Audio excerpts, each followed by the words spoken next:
Assalamualaikum warahmatullahi wabarakatuh. Saya AF Saifuddin Firdaus, Koordinator Bagian Keuangan dan Akuntansi UIN Sunan Gunung Jati Bandung, mendukung sepenuhnya kegiatan dakwah melalui media digital. Saya berharap mudah-mudahan ini menjadi media yang bisa menyambungkan silaturahim kita untuk melakukan sebuah perbuatan baik melalui dakwah di Masjid Iqomah UIN Sunan Gunung Jati Bandung. Selamat dan sukses. Wassalamualaikum warahmatullahi wabarakatuh. Bismillahirrahmanirrahim. Assalamualaikum warahmatullahi wabarakatuh. Hamdan wa syukran lillah, salatan wa salaman daiman ala rasulillah Sayyidina Muhammad ibni Abdillah wa ala alihi wa sahbihi wa man tabi'ahu bi ihsanin ila yaumil qiyamah. Asyhadu an la ilaha illallah wahdahu la syarika lah, asyhadu anna Muhammadan abduhu wa rasuluhu la nabiyya ba'dah. Qala Allah ta'ala fi kitabil karim astaqul qailin. A'udzu billahi minasy syaithanir rajim. Bismillahirrahmanirrahim. Wa ma umiru illa liya'budullaha mukhlishina lahuddin hunafa wa yuqimus shalah wa yutuz zakah wa zalika dinul qayyimah. Al-ayah, sadaqallahul azim wa sadaqa rasul nabiyil karim wa nahnu ala zalika minas syahidin was syakirin walhamdulillahi rabbil alamin. Bersyukur kepada Allah dengan mengucapkan alhamdulillahi rabbil alamin dan berselawat kepada baginda Rasulullah sallallahu alaihi wasallam. Allahumma sholli ala Sayyidina Muhammad wa ala ali Sayyidina Muhammad. Para jamaah Masjid Iqomah Universitas Islam Negeri Sunan Gunung Jati Bandung, yang besar tidak sebut gelar, yang kecil tidak sebut nama, insyaallah dimuliakan Allah Subhanahu wa taala. Pada kajian zuhur hari ini kita akan mencoba mengangkat satu tema yang terkait dengan ibadah kita kepada Allah Subhanahu wa taala. Sebagaimana pesan Allah tadi di dalam surat 98 surat Al-Bayyinah di ayat yang kelima, Allah Subhanahu wa taala sampaikan kepada kita, "Wa ma umiru illa liya'budullah mukhlishina lahuddin." Artinya ayat ini lebih bagaimana kita diharapkan oleh Allah Subhanahu wa taala ibadah itu bukan seibadah ibadahna, tapi ternyata eksistensi kita, keberadaan kita ke muka bumi ini, Allah memerintahkan kita itu ibadah yang berkualitas. Apa ibadah yang berkualitas tadi? Adalah ibadah yang senantiasa dilandasi dengan keikhlasan kita kepada Allah Subhanahu wa taala.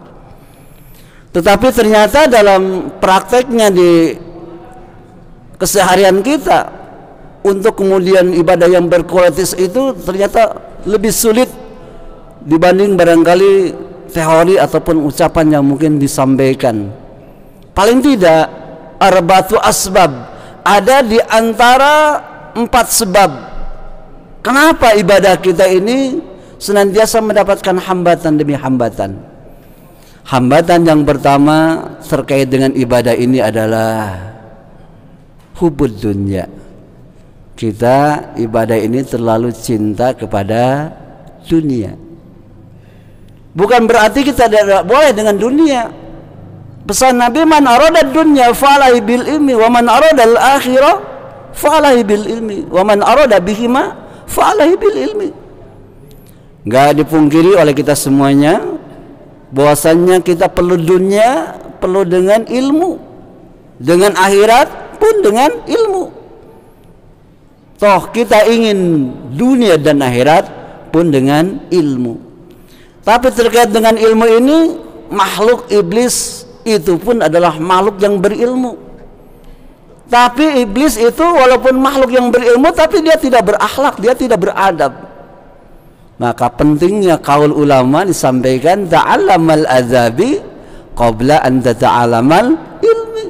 Pelajari adab, pelajari akhlak sebelum tentu kita mempelajari ilmu. Maka persentasenya ya harus lebih bagaimana adab dulu kita.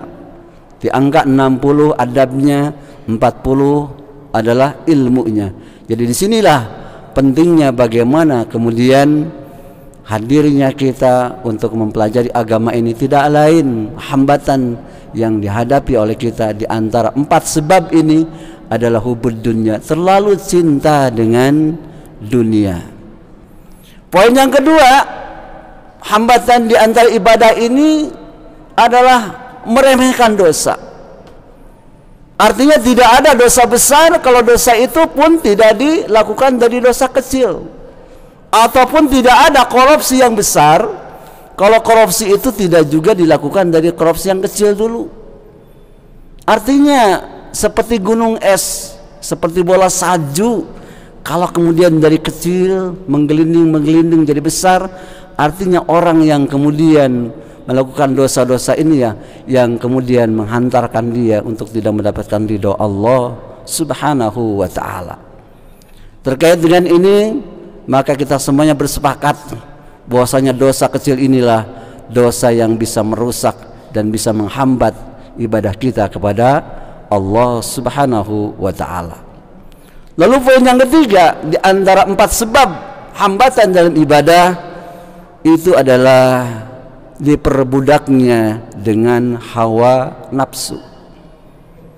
Artinya di sini bagaimana nafsu ini harus dikembalikan kepada fitrahnya. Bagaimana nafsu yang kemudian dikembalikan kepada fitrahnya? Enggak dipungkiri, kita semuanya pun harus memiliki yang dasarnya nafsu. Mau makan tentu perlu kita nafsu makan, ya. Lalu kemudian nafsu yang bagaimana yang kemudian sesuai dengan keinginan Allah Subhanahu wa ta'ala. Nafsu yang kemudian Allah abadikan di dalam surat Al-Fajr di ayat yang ke-27 sampai ayat yang ke-30. Allah sampaikan kepada kita, ya ayyatuhan nafsul mutmainnah irji'i ila rabbiki radiyatan mardiyah fadkhuli fi ibadi wadkhuli jannati.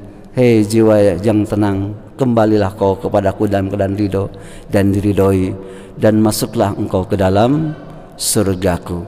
Artinya di sini kecenderungan nafsu ini nafsu yang baik yang bisa menghantarkan diri kita untuk mendapatkan ridho Allah Subhanahu wa ta'ala. Dalam satu kesempatan baginda Rasulullah sallallahu alaihi wasallam mengintaikan satu irisan, yang irisan ini ada di dalam kotak. Lalu kemudian para sahabat bertanya terhadap apa yang dituliskan oleh Rasulullah SAW. Irisan ini keluar dari kotak. Lalu ketika ditanyakan oleh sahabat kepada baginda Rasulullah, ya Rasulullah, apa makna, apa maksud engkau menuliskan irisan yang irisan ini keluar dari kotak ini?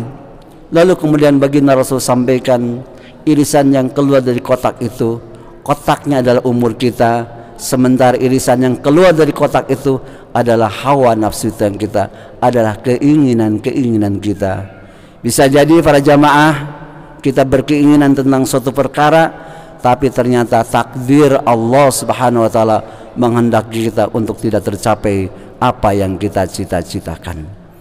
Dan poin yang terakhir di antara arbatu asbab, hambatan di antara 4 sebab di dalam ibadah, yang keempat adalah lemahnya iman. Seiring dengan lemahnya iman inilah yang kemudian bisa membuat kita malas, membuat kita barangkali untuk tidak beranjak sampai ketika panggilan Allah sekalipun memanggil kita, kita hanya santai-santai saja. Itu bukti bagaimana iman kita itu lemah. Maka lewat mimbar kajian duha inilah, yuk kita sama-sama saling berwasiat, sehingga ketika kita mendengar lantunan azan dikumandangkan, apa yang kita lakukan? Paling tidak kita sampaikan sami'na wa ata'na, ya Rabb, kami dengar, kami taat. Kalau itu kita sampaikan dan itu lakukan, insya Allah kita akan termasuk menjadi bagian-bagian hamba-hamba yang terpilih, hamba-hamba yang kelak menjadi bagian hamba di hadapan Allah yang bermakna bagi dunia, dan insya Allah kita bisa berarti bagi akhirat. Demikian kajian duhur yang singkat ini, semoga ada guna dan manfaatnya. Wallahu muwaffiq ila muthariq. Assalamualaikum warahmatullahi wabarakatuh.